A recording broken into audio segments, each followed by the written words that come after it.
අපි finance business එකයි නන් ෆයිනන්ස් බිස්නස් එකයි ඇනුවල් රිපෝර්ට් එකක් කරා ගිහිල්ලා ඉක්විටි ගැන මොනවද තියෙන්නේ කියලා දැනගන්න තමයි මේ වීඩියෝ එකෙන් උත්සාහ කරන්නේ. එතකොට ඇත්තටම මේකේ කතා කරන්න තරම් ලොකු දෙයක් නෑ. නමුත් අපි බලමු මේ වැදගත් පොයින්ට් දෙක තුනක් තියෙනවා අපිට කතා කරන්න. අනිත් එක ඔයාලා මතක තියාගන්න අපේ accounting for investors playlist එකේ තියෙන වීඩියෝ එකත් එක්ක මේක සම්බන්ධයි. අපි මුලින්ම පටන් ගමු non finance business එක annual report එකක් ඇතුළට ගිහිල්ලා. මෙතන මම අරන් තියෙන්නේ ජෝන් කීල්ස්ගේ annual report එක. එතකොට අපි බලමු equity වලට ගිහිල්ලා. මෙතන තමයි equity තියෙන්නේ. statement of financial position එක. එතකොට ඔයාලට බලන්න මෙතන තියෙනවා stated capital, revenue reserve, other component of equity. ඊට පස්සේ මෙන්න මෙතන තියෙනවා non controlling interest. මම මේක ටිකක් explain කරන්නම්. ඊට පස්සේ තමයි total equity තියෙන්නේ. එතකොට ඔයාලා මතක තියාගන්න අපි ratio වලට ගද්දි එහෙම නැත්නම් consider කළ යුතු equity ප්‍රමාණය මෙන්න මේක. ඒ කියන්නේ total equity වලින් non controlling interest අඩු කරාම එන කොටස.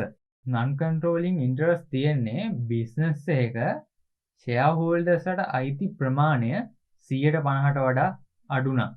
එතකොට මේක කරන්න හේතුව තමයි business. එතකොට එයාලට ගන්න ඕන decision වලට shareholders ට involve වෙන්න බැරි වෙන්න. නමුත් මතක තියාගන්න ඔයාලට business එකේ ලොකු portion එකක් අයිති නම් ඔයාලා ලොකු portion එකක් hold කරනවා නම් ඔයාලට මේක request කරන්න පුළුවන් මට controlling party එකට එන්න දෙන්න. එහෙම නැත්නම් මට non executive director කෙනෙක් ආදියට හරි මේකට එන්න දෙන්න කියලා.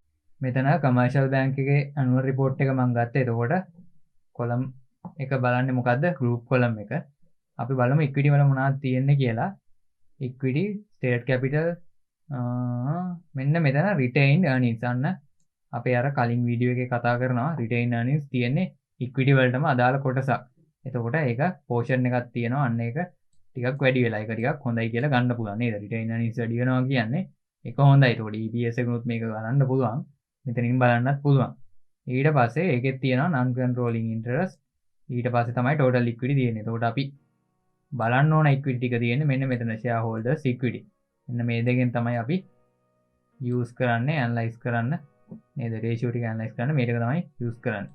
අපි retained earnings ගැන තව ටිකක් වැඩිපුර කතා කරනවා accounting for investors playlist එකේ. එතකොට ඔයාලා එතනත් බැලුවොත් තව ටිකක් දැනුම එකතු කරගන්න පුළුවන්. මොකද දැන් මේ අපි බැලුවා වගේම retained earnings කියන්නේ shareholder ට අයිති කොටසක්. ඒ වගේම තමයි ඔයාලා සම්මරියක් විදිහට මතක තියාගන්න ඕන equity සම්බන්ධ හැම ratio එකක්ම develop කරද්දී අපි පාවිච්චි කරන්න ඕන shareholders equity. මොකද non controlling interest අපි මේකට පාවිච්චි කරන්නේ නැහැ.